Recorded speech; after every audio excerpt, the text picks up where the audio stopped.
The feeling of persistent emptiness in the face of material abundance is what Carl Jung described as a spiritual crisis of the soul.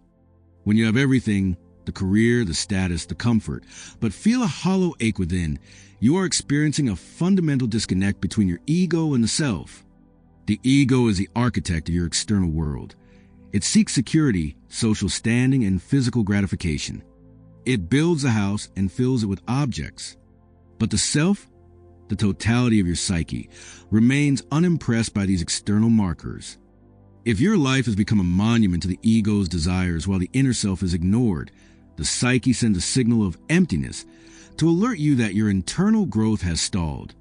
You are living a life that looks successful to the world but feels fraudulent to your own soul. This condition is often a manifestation of what psychologists call the false self. From a young age, most individuals are conditioned to pursue a specific script of success to gain parental or societal approval. You spend decades building a version of yourself that is designed to be liked or respected, but this version is often a hollow shell. As you reach the peak of that mountain and realize the view is sterile, the depression that follows is actually a profound opportunity for individuation. Jung argued that the first half of life is dedicated to building the ego and finding your place in the collective, but the second half is dedicated to meaning. If you try to live the second half of life using the map of the first half, you will inevitably feel empty because the objects of your desire no longer possess the power to nourish you. The psychological concept of enantiodromia, the tendency of things to turn into their opposites, is at play here. When you pursue external wealth to an extreme, you inevitably create an internal poverty. The more you decorate the outside, the more the inside feels like a barren desert. This is because the psychic energy or libido is being entirely projected outward. You have become a slave to your possessions and your reputation. In this state, you lack what Jung called a sacred center. Without an internal world populated by dreams, reflection, and a connection to something larger than your own physical survival, the everything you have gathered becomes a weight.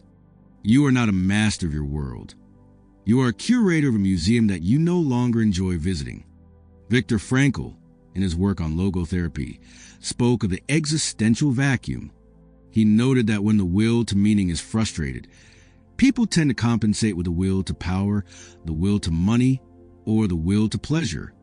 If you have everything but feel empty, it is likely because you have successfully achieved a compensation but failed to address the underlying lack of meaning.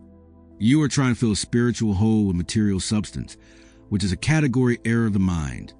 Material things can provide comfort, but only meaning can provide weight. Without that weight, you feel like a leaf in the wind, even if you are sitting in a palace. The emptiness is the hunger of the soul for its own evolution. Furthermore, the shadow plays a significant role in this hollow feeling. In the pursuit of a perfect, successful life, you likely repressed everything about yourself that didn't fit that image. Your raw emotions, your unconventional desires, and your darker instincts. This repressed material doesn't disappear. It sits in the basement of your psyche and drains your vitality. The emptiness you feel is the absence of your own life force, which is currently locked away in the shadow. To feel full again, Jung would argue that you must be willing to sacrifice the perfect image you have built. You must be willing to let the successful person die so that the whole person can be born.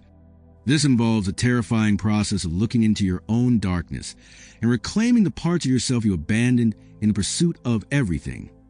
The sensation of emptiness is also tied to the hedonic treadmill, a psychological phenomenon where humans quickly return to a stable level of happiness despite major positive changes in their lives.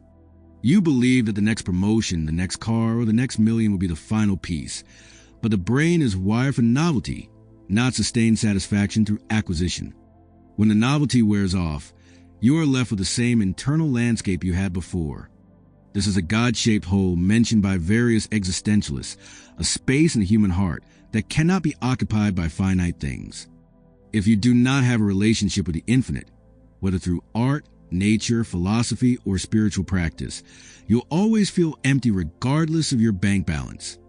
Another layer is the midlife transition, which can happen at any age once the primary survival goals are met. In this phase, the psyche demands a shift from heroic achievement to sage-like wisdom. The hero's journey is about slaying the dragon and bringing back the gold. But once the gold is in the treasury, the hero becomes a bureaucrat of his own success. The emptiness is a call to a second journey, the journey inward. This is a descent into the unconscious to find the pearl of great price. Many men and women resist this descent because it requires a loss of control. They try to buy more gold to stop the feeling of descent, but this only makes them heavier. The only way to stop feeling empty is to stop adding and start uncovering. Consider also the role of attachment theory in your success. Often, the drive to have everything is a compensatory mechanism for an early lack of secure attachment. If you did not feel seen for who you were as a child, you may have decided that you would be seen for what you could achieve. Now that you have achieved it, you realize that people are still not seeing you. They are seeing your success. This realization is devastating because it proves that no amount of external glory can heal an internal wound of invisibility. The emptiness is a lonely child within you realizing that the trophies didn't bring the love he was looking for. To fill the void, you must stop performing and start being vulnerable, which is the exact opposite of the success persona you spent a lifetime perfecting. We must also look at the collective neurosis of the modern age. We live in a society that treats human beings as production and consumption units. We are told from birth that more is the answer to every problem. This cultural brainwashing makes the feeling of emptiness even more confusing because you feel ungrateful for being unhappy. You think, I have no right to feel this way. But your soul does not care about your rights or your social comparisons. It only cares about its own growth. The emptiness is your psyche's rebellion against a materialistic worldview that tries to reduce your existence to a set of data points. It is an act of psychological resistance. The solution to this emptiness is not found in the next thing, but in the ignored thing. Jung suggested that whatever you have neglected most in your life is where your new life will begin. If you have been hyper-rational, your path lies in the irrational and the creative. If you have been hypersocial, your path lies in solitude. If you have been a provider, your path lies in being a seeker. This is the integration of opposites. The emptiness is a space where the other within you is waiting to be invited in. By acknowledging the void, you stop running from it. You sit with it. You listen to what the silence is trying to tell you. Usually, the void isn't empty. It is just waiting for you to stop filling it with noise so it can finally speak. Finally, the transition from doing to being is the ultimate cure. When you have everything, you have reached the end of doing. There are no more dragons to slay that will give you the feeling you seek. Now, you must learn the art of presence. This is the contemplative life. It is the ability to derive meaning from the simple fact of existence. This shift is what Jung called reaching the self, a state of wholeness where the internal and external worlds are in harmony. The emptiness was never a curse. It was a compass. It was pointing you away from the object of the world and toward the subject of your own life. When you finally arrive at yourself, you realize that you don't need everything to be full. You only need to be present in the life you have already built. The sensation of emptiness in the presence of plenty is the psyche's way of sounding an alarm. Carl Jung famously noted that about a third of his patients were not suffering from any clinically definable neurosis, but from the senselessness and aimlessness of their lives. When you have conquered the material world but feel hollow, you are experiencing the climax of the ego. The ego is an excellent servant but a terrible master. It knows how to accumulate, but it does not know how to nourish. It views life as a series of problems to be solved and acquisitions to be made. Once the survival needs are met and the status symbols are secured, the ego has no more scripts to follow. The resulting void is emerged into the self, the deeper, spiritual core of the personality, demanding that you stop building outward and start digging inward. This emptiness is not a malfunction of your brain. It is the birth pangs of a more authentic version of you trying to break through a persona you have spent decades perfecting. To understand this hollowness, one must look at the concept of persona, the social mask we wear to navigate society. In the pursuit of everything, you likely became a master of your persona. You became the successful professional, the reliable provider, or the high achiever. However, the more energy you pour into the mask, the more the inner man withers from neglect. Jung argued that if a man identifies too closely with his office or his bank account, he becomes a caricature. The emptiness you feel is the distance between who you truly are and the mask you are wearing. You have built a magnificent stage, but you have forgotten to invite the actor. The everything you possess is for the mask, not for the soul. To heal this, you must undergo the sacrifice of the persona, which means being willing to be seen as flawed or even unsuccessful by traditional standards in order to reclaim your genuine vitality. This state is often compounded by what existentialist Viktor Frankl called provisional existence. Many people live their entire lives as if they are waiting for something to happen, waiting for the next promotion, the next marriage, the next milestone. They treat the present as a mere stepping stone to a future completeness. When you finally reach that future and have the everything you were waiting for, the realization hits that there is no more next. The provisional existence ends, and you are left with the crushing weight of the now. If your now is filled only with objects and not with a sense of intrinsic meaning, it feels like a prison. This is why the billionaire and the pauper can feel the same desolation. They are both starving for a why that justifies their how. The material world provides a means to live, but it never provides a reason to live. We must also confront the shadow that success creates. In your climb to the top, you likely had to repress many parts of yourself to remain focused and competitive. You repress your playfulness, your sorrow, your artistic impulses, and your raw, unedited instincts. This repressed energy doesn't dissipate. It forms a shadow. The more successful and ordered your external life becomes, the darker and more restless the shadow grows in the unconscious. The emptiness you feel is often the vibration of the shadow demanding to be integrated. It is as if you are living in a mansion while your true self is locked in the basement. The hollowness is the silence of the parts of you that have been silenced. Integration requires a descent into your own darkness, a willingness to engage with the parts of yourself that are unproductive or irrational, according to your current success-oriented worldview. The modern world also suffers from a loss of the sacred. Jung believed that the human psyche is naturally religious, not necessarily in a denominational sense, but in its need to connect with something transcendent. When we replace the sacred with the secular, replacing ritual with routine and spirit with matter, we create a disenchanted world. In a disenchanted world, a house is just wood and stone. It is no longer a temple for the family. A career is just a series of tasks. It is no longer a calling. When you have everything but feel empty, it is because your everything has been stripped of its symbolic power. You are living in a flat, two-dimensional reality.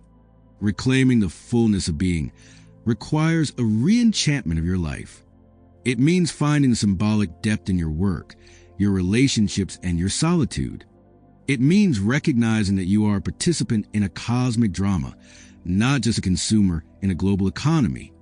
Furthermore, there is a fatigue of choice. In a state of abundance, you are faced with a paralyzing number of options. This is a paradox of choice. The more options you have, the more anxious and dissatisfied you become, fearing that you have made the wrong choice or missed a better one. This hyper-freedom is actually a form of psychic fragmentation. Without a singular, overriding mission, your energy is dissipated across 1,000 trivialities. The emptiness is a lack of a binding principle. In the past, survival provided the binding principle. Today, you must generate it yourself. This is the hardest work a human being can do. It requires voluntary constraint, deciding what you will not do, what you will not buy, and what you will not care about, so that you can focus your entire being on the few things that actually resonate with your soul.